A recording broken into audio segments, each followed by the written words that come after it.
Not that long ago we talked about the new patch, and you know what? I noticed that once again Blizzard completely ignored one particular unit. If you ask me which StarCraft 2 unit is the most forgotten, the most useless and the most pointless, my answer would be the Swarm Host. Some time ago I already told the story of this unit and how it terrorized the game during the Heart of the Swarm expansion, but I realized that I stopped that story somewhere around 2015 and never really answered the question, what actually happened to it over the next 10 years? How did it go from being completely broken to becoming the saddest sight in all of StarCraft 2? And that's exactly what we are going to talk about today. For all of those who forgot how it looked in How to the Swarm, let me explain quickly. The Swarm host spawns two free mini units called Locusts. They deal decent damage at a short range, and this meant Zergs could endlessly trade for free and slowly drain their opponent's army and resources.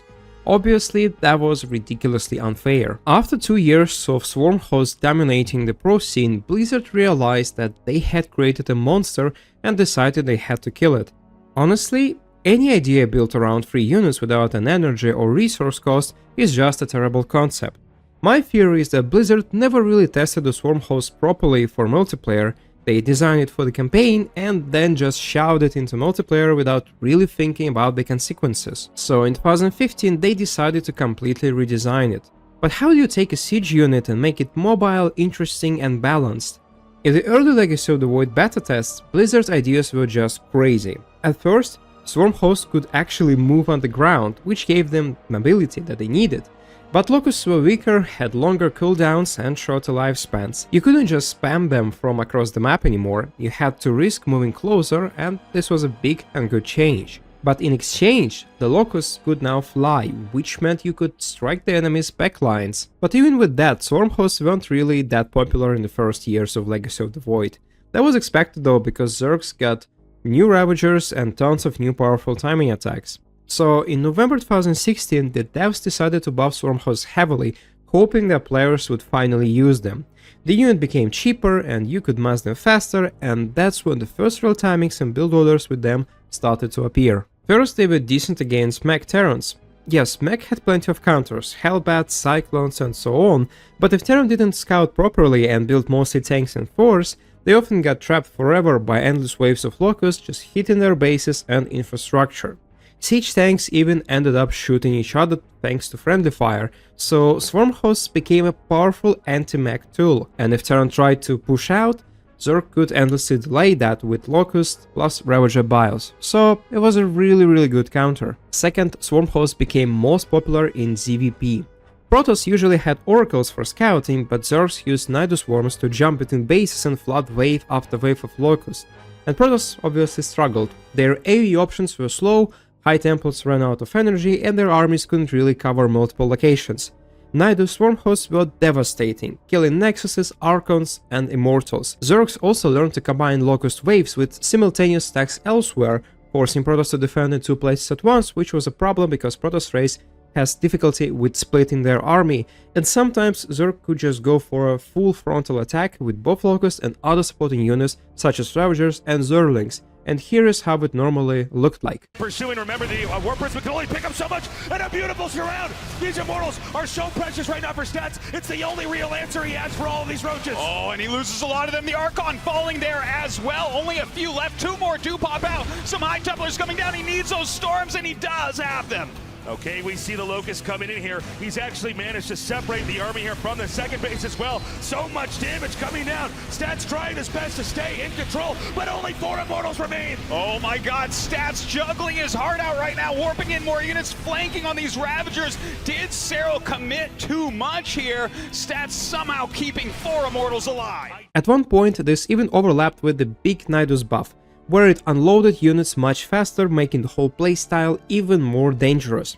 But even then, Swarm hosts weren't really broken, although you could hear people complain about it. Still, they had plenty of weaknesses. If Protoss or Terran scouted it early, they could just pressure and force the Zerg to waste Locust waves defensively, which was a waste of resources, or rather a waste of time.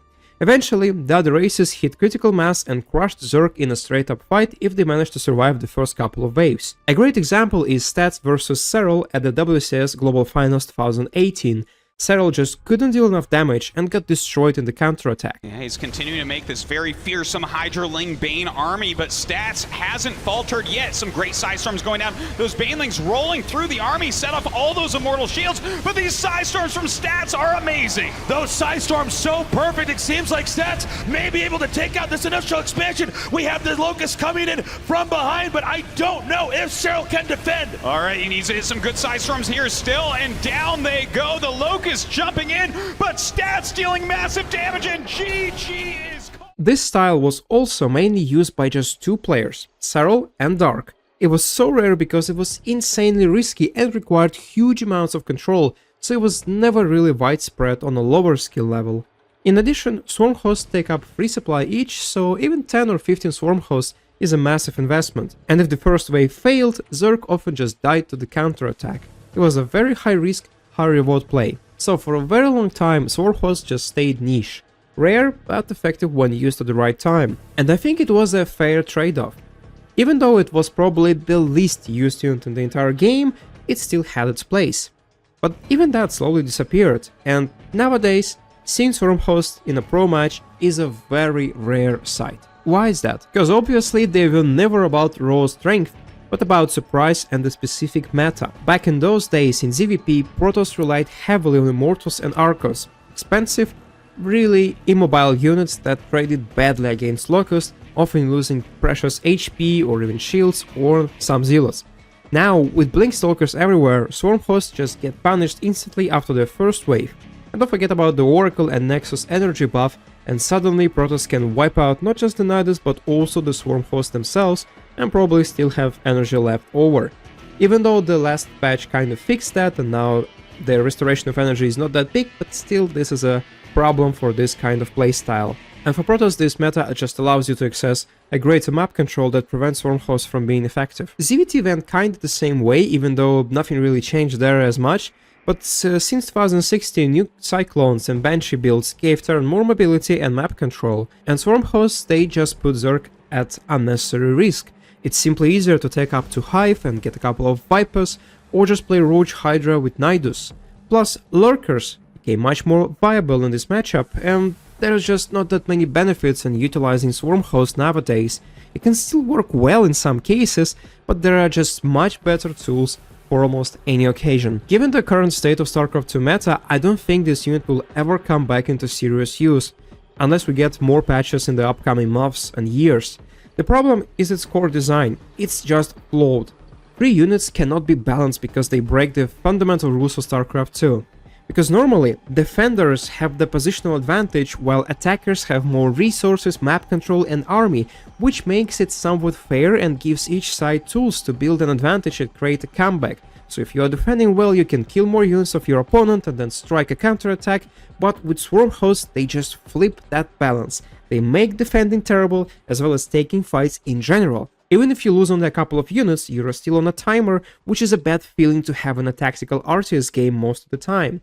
But if you nerf them too much and make them just a harassment tool, well, then why bother at all? Why not just use Mutalisks, or Nidus, Roach Hydra, or even drops with Overlords, all of which basically are easier to control and also perform better in the majority of situations. And that's why I think swarm hosts were always a mistake.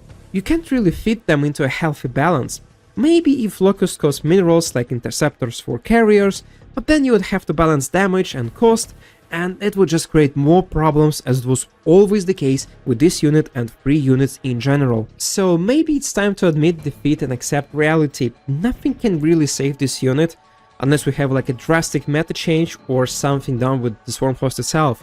Blizzard, by the way, has already removed units from the game before. Remember the Warhound, the Mothership Core, or the Infested Terran. So why not cut the swarm host too and replace it with something fresh? Maybe a new Zerg unit, or maybe a full redesign that could add real depth to that race and to that unit in particular. Or maybe should we give another shot to swarm host and try somehow to cram it into the current meta? Anyhow, I would really love the devs to do something about the swarm host, because in this current state, it's a real shame. And that's it from me. What do you think about the Stormhosts? Do you still play them yourself, or maybe you see them on ladder? Thanks for watching, and if you enjoyed this video, check out our video about another problematic unit, Disruptor, which by the way got buffed in the recent patch, which I think is a big mistake. Have a nice day, and see you next time.